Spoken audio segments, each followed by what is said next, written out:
සියලු දෙනාටම සුබ මධ්‍යහනයක් වේවා. මම සහකාර පොලිස් අධිකාරී FU වුට්ල ශ්‍රී ලංකා පොලිස් මාධ්‍ය ප්‍රකාශක.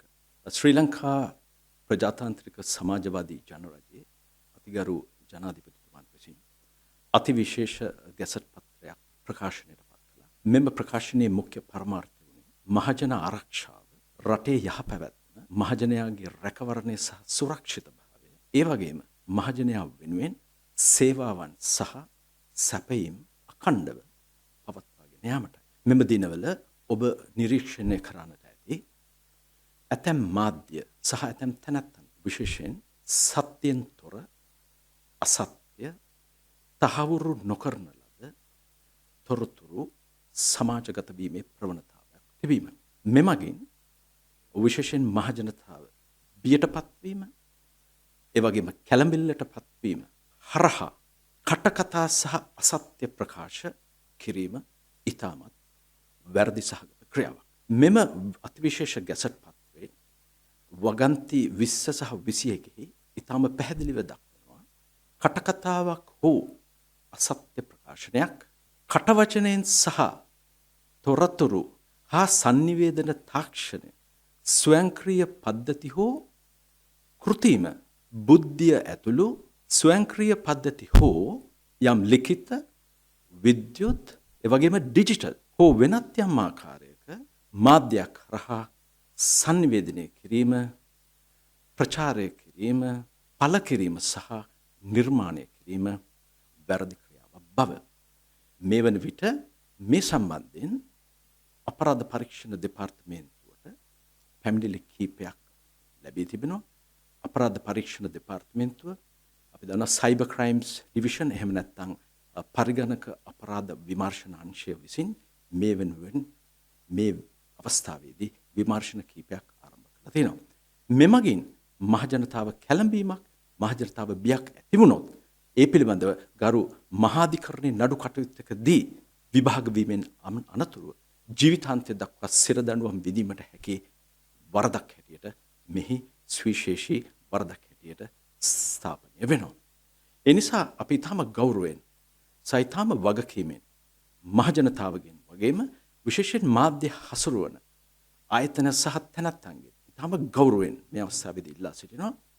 මේ අවස්ථාවේදී විශේෂයෙන් මේ ආපදාවක් සිදු වෙලා තියෙන රටම එකට එකතු වෙලා තියෙන අවස්ථාවේදී සදාචාර විරෝධී, නීති විරෝධී, අනීතික ලෙස යම් සත්‍යයෙන් තොර තහවුරු කර නොගත් නිවැරදි නො පණිවිඩ සමාජගත කිරීමෙන් ප්‍රශ්නගත තත්ත්වයක් ඉස්මතු වෙන බව. ඒ වගේම ඔබ දන්නවා මේ වන විට ඇතැම් අපරාධ වාර්තා වීමක් සිද්ධ වෙනවා. මෙම සුවිශේෂී අතිවිශේෂ ගැසට් පත්‍රය මගින් ලංකා දණ්ඩ නීති සංග්‍රහයේ යම් යම් වරදවල් සඳහාද ආදේශ වීමක් සිද්ධ වෙනවා. මෙහිදී බොහෝ විට අවතැන් වූ ස්ථානවල ස්ත්‍රී දූෂණයක්, ලිංගික අතවරයක්, අයිතු ඇතුල්වීමක්, එහෙම නැත්නම් ඔබගේ දේපල, ඔබගේ නිවාසවලට අයිතු ඇතුල්වීමක්, සොරකමක්, කොල්ලකෑමක්, ඒ වගේම සොරබඩු ළඟ තබා ගැනීමක්, මේ කිසිදු වරදක් සඳහා ශ්‍රී ලංකා පොලිසිය මෙවැනි වරදවල් සඳහා දැඩි ලෙස නීතිය ක්‍රියාත්මක කරන්නටද සූදානමින් සිටිනවා. ඒ වගේම අපි විශේෂයෙන් මහජනතාවගෙන් අපේක්ෂා කරනවා ඒකාබද්ධව මේ සිදු කරන ලබන මෙහෙයුම් වලට ඔබගේ ගෞරවනීය සහාය, දායකත්වය ඇතැම් විට මඟ පෙන්වීමද අපි අපේක්ෂා කරනවා. යම්කිසි හේකින් මේ පවත්වාගෙන ලබන සියලුම සහන කටයුතු සඳහා බාධාවක්, උපද්‍රවයක්, ගැටලුවක් ඇති කරන්නයි නම්, එහෙම නැත්නම් රජයේ සේවකයන්ට බාධාවක් ඇති කරන්නේ නම් ඊටද මෙම සුවිශේෂී වූ විශේෂ ගැසට් පත්‍රයේ ප්‍රතිපාදන තියෙනවා. නිසා අපි තාමත්ම ගෞරවයෙන් නැවතවරක් මහජනතාවගෙන් අපේක්ෂා කරනවා මේ දින කිහිපය තුළ ඊටාම සංයමයෙන්, ඊටාම ගෞරවයෙන් සෑම කෙනෙකුගේ මේ සිවිල් අයිතිවාසිකම් ආරක්ෂා කිරීම හරහා මේ ගෙනෙනු ලබන සාර්ථක වැඩපිළිවෙල අවසන් වන තෙක් පොලිසියට සහාය දක්වන ලෙසට. ඒ වගේම අපි මහජනතාව දැනුවත් කළ යුතුයි මේ අවස්ථාවේදී ශ්‍රී ලංකාවට පැමිණී සිටින විදේශීය සංචාරකයන්ගේ ආරක්ෂාව පිළිබඳව විශේෂයෙන් රාජ්‍යතාන්ත්‍රික වශයෙන් සහ රාජ්‍යයක් වශයෙන් සහ ශ්‍රී ලංකා පොලිසිය ඉතාමත්ම වැදගත් සහ කඩිනම් පියවර කිහිපයක් කරගෙන තියෙනවා. මේ වන විට ශ්‍රී ලංකා පොලිස් ටුවරිසම් ඩිවිෂන් එහෙම නැත්නම් ශ්‍රී ලංකා පොලිස් සංචාරක කොට්ටාශයේ අධ්‍යක්ෂකවරයාගේ දුරකථන අංකය මම මේ සමාජයට අද ඉදිරිපත් කරනවා. ඒ අනුව ඕනෑම හෝටලයක ඕනෑම විදේශීය නවාතැන්පලක එහෙම නැත්නම් හෝටල් කර්මාන්තයේ ඕනෑම අයෙකුට මෙම අධ්‍යක්ෂකවරයාගේ දුරකථන අංකය සමග සම්බන්ධ වී ඔබ භාරයේ සිටින ඔබ සමග සිටින යම් විදේශිකයෙකුට යම් සහනයක් මඟ පෙන්වීමක් සහයක් ලබා දීම සඳහා මේ කටයුත්ත අපිට පහසු වෙනවා ඇති. මම මේ අවස්ථාවේදී ඒ දුරකථන අංකය ඔබට සමාජගත කරන්නම් 071 859යි 1894. ඒ වගේම හොට්ලයින් අංකයකුත් 1912 හොට්ලයින් අංකය. ඒ වගේම 0112 421 070.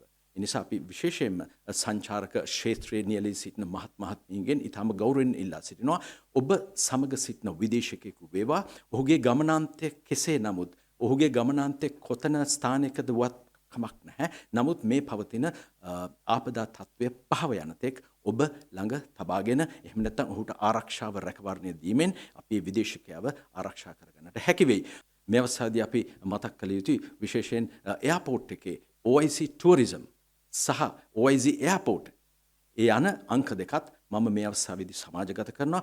ඕනෑම කෙනෙකුට විශේෂයෙන් සංචාරක ක්ෂේත්‍රයේ ඉන්න කෙනෙකුට තමන්ගේ ගමන් මාර්ගය තමන් යන කෙටිම මාර්ගය එහෙම නැත්නම් එයාපෝට් එකේ පවතින තත්ත්වයේ මේ සියලු කරුණා පිළිබඳව ඔබට දැනුවත් කරගන්නට පුළුවන්. ඒ අනුව ස්ථානාධිපති සංචාරක ගුවන්තොටුපළ පරිශ්‍රයේ සිටින අපි කියන OIC ටුවරිසම් BIA 071 859යි 6057 දුරකථන අංකයත් ගුවන්තොටුපළ බහර ස්ථානාධිපතිවරයාගේ අංකය 071 859යි 1640 ආපදා තත්ත්වය ආරම්භයේ සිටම ශ්‍රී ලංකා පොලිසිය විශේෂයෙන් පොලිස්පතිතුමාගේ මඟ පෙන්වීම යටතේ විශේෂිත වූ දුරකථන අංක කිහිපයක් හඳුන්වා දෙමින් විශේෂිත මෙහෙයුම් මැදිරියක් අපි ස්ථාපිත කළා පොලිස් මූලස්ථානයේ. මේ රටේ ඕනෑම පුරවැසියෙකුට මේ දුරකථන අංකයන් හරහා පරිපාලන දිස්ත්‍රික්ක 25 ඕනෑම ස්ථානයකදී තමන්ගේ ඥාතියෙකුට හිතයිෂයෙකුට ආදරණීයෙකුට යම්කිසි කරදරයක් උපද්‍රවයක් බාධාවක් වෙලා තියෙනවා නම් මෙම මෙහෙයුම් මැදිරිය හරහා සම්බන්ධ වෙලා ඔවුන් සමග කතිකාවතක් ආරම්භ කළා ඒ අවශ්‍ය ඉදිරි කටයුතු අපිට සංවිධානය කරන්නට පුළුවන්. මම මේ දුරකථන අංක මේ අවස්ථාවේදී සමාජගත කරනවා. 071 859යි 5884 071 859යි 5883 071 859යි 5882 071 859යි 5881 ඒ වගේම 071 859යි 5880. ඒ වගේම අපි කියන්නට අවශ්‍යයි මේ වන විට ඇතැම් දිස්ත්‍රික්කවල ජල ගැලීම් හේතුවෙන් පීඩාවට පත් වූ ඇතැම් මහජනතාව වෙනුවෙන් ශ්‍රී ලංකා පොලිසියේ නාවික කොට්ටාශය සෑම විටම පැය 24 පුරාම සූදානමින් සිටිනවා. මෙම නාවික කොට්ටාශයේ අධ්‍යක්ෂකවරයාගේ දුරකථන අංකයත් මම මේ අවස්ථාවේදී සමාජගත කරනවා. 071 859යි 1868. මේ වන විට සමස්ත ශ්‍රී ලංකාවේ ලයිෆ් සේවර්ස්ලා ජීවිතාරක්ෂක නිලධාරීන් 1400කගේ සේවය මේ සමස්ත රටේ යොදවලා තිනවා. ඒ වගේම විශේෂිත පුහුණුවලත් කිමිදුම්කරුවන් 100කට අදින්න සංඛ්‍යාවක්. ඒ වගේම බෝට්ටු අංගන 24ක් ශ්‍රී ලංකා පොලිසිය විසින් මේ වෙනුවෙන් සමාජය වෙනුවෙන් යොදවලා තියෙනවා. අපිට හැකියාව ලැබිලා තියෙනවා මේ අවස්ථාවේදී විශේෂයෙන් ශ්‍රී ලංකා පොලිස් නාවික කොට්ටාශය හරහා ජීවිත 2573ක් බේරා ගන්නටත් ඒ වගේම මහජනතාව 19573ක් ආරක්ෂක රැකවල් ස්ථානවලට බෝට්ටු මගින් යොමු කිරීමටත් අපිට හැකියාව ලැබිලා තියෙනවා. එම නිසා මේ රටේ ඕනෑම පුරවැසියෙකුට ඕනෑම අවස්ථාවකදී විශේෂයෙන් මේ අධ්‍යක්ෂකවරයාගේ දුරකථනය හා සම්බන්ධ වෙලා ඔබට ඒ අවශ්‍ය සහාය දායකත්වය ඒ වගේම මඟ පෙන්වීම ලබා ගන්නට පුළුවන්. ආපදාවන්ට ලක්වී ඇති ස්ථානවල මේ වන විට ඊටාම කනකාටුදායක ලෙස අපේ මහජනතාව මියගොස් සිටියා. මේ මියගිය මෘත ශරීරයන් පිළිබඳව අපිට අභියෝගාත්මක රාජකාරියක් තියෙනවා ඉෂ්ට කරන්නට.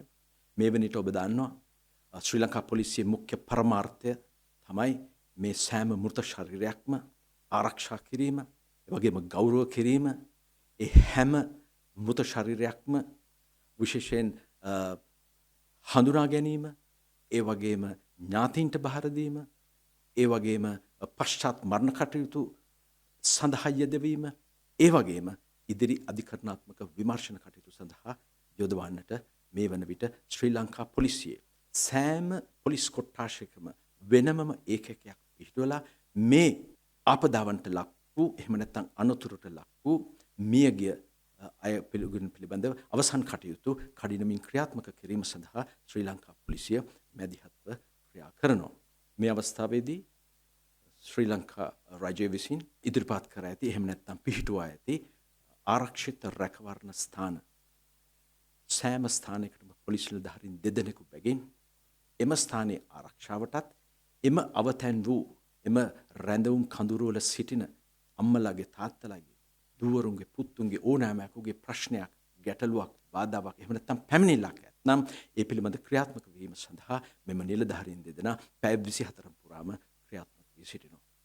ජන ජීවිතය යථාවත් කර ගැනීම සඳහා ශ්‍රී ලංකා පොලිසියේ සෑම කොට්ටාශයකම විශේෂිත වූ ඒකකයක් පිහිටවලා විශේෂයෙන් සාමාන්‍ය ජන ජීවිතය යථාවත් කර ගැනීම සඳහා අවශ්‍ය වන යටිතල පහසුකම්, ජලය, විදුලිය වගේ කරුණු කාරණාවලදී කඩිනමින් ක්‍රියාත්මක වෙලා ඒ ආයතන සමග ඒකාබද්ධව ක්‍රියාත්මක වෙමින් එම ජන ජීවිතය යහපත් කර ගැනීම සඳහා ශ්‍රී ලංකා පොලිසිය මේ වන විට කටයුතු කරමින් සිටිනවා.